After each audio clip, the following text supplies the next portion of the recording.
Hi, it's Neva at timeforinvesting.com, and today I'm answering a question from someone that's been following my blog. And here is the message. She says, "Hi, Neva, I've been following your blog and I love your story. I have a rental property and I would like to get more in the future.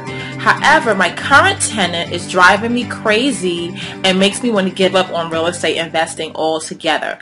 I am renting out a townhouse and every month the rent is late. Sometimes their checks even bounce. It's driving me crazy because then I have to pay the mortgage out of pocket until I get the rent from them. It's causing me so much stress I can just scream. Do you have any tips how I can get them to take paying their rent on time seriously?" Okay, so just wanted to say this one, oh man, been there, wrote the book.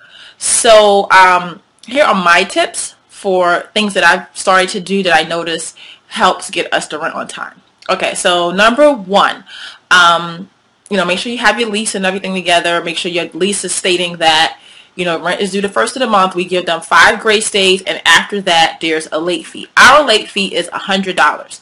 If we do not receive the rent by the 5th of the month, $100 is added to the bill. We never, ever, ever, ever waive that late fee. If the rent is not here on the 5th, the $100 is definite.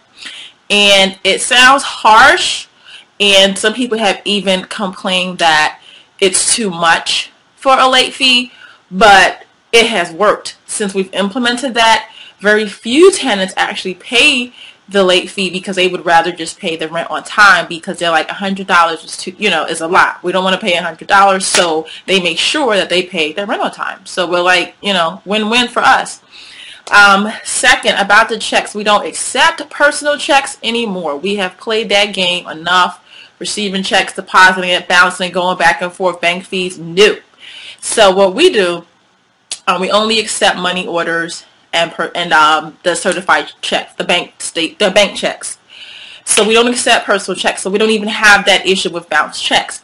But what we do, most of our tenants, they don't even pay with money orders. They go online and they pay.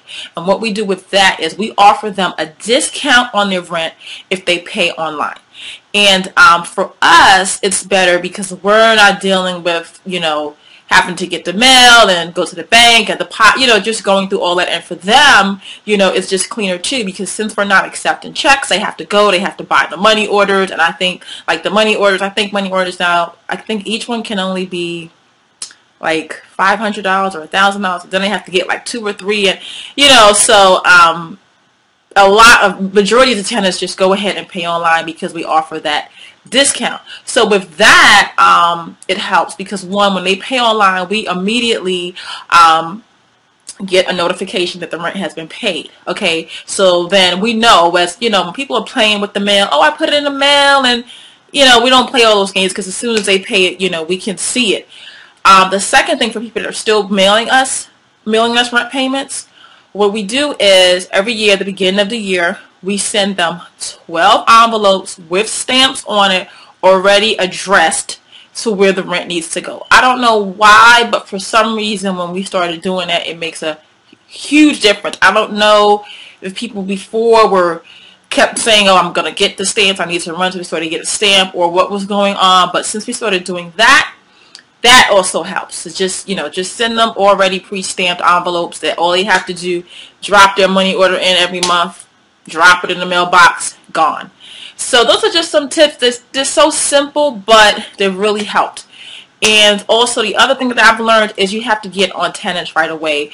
The more lenient you are is actually the worse the situation is.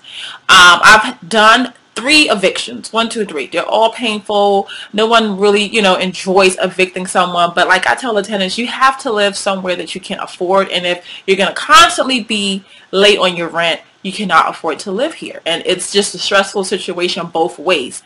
So that's how I explain it to them. So what I would say is the laws are different in each state, but find out, what is the grace period in your states for when you can start the eviction process, and you need to start it the minute it hits that date. I mean, if it's 15 days late that the rent is due, 30 days late, you need to start it immediately, because your tenants need to see this as important to you and know that if it's not paid, my landlord will start the eviction process. So those are my tips, and you all enjoy. Bye.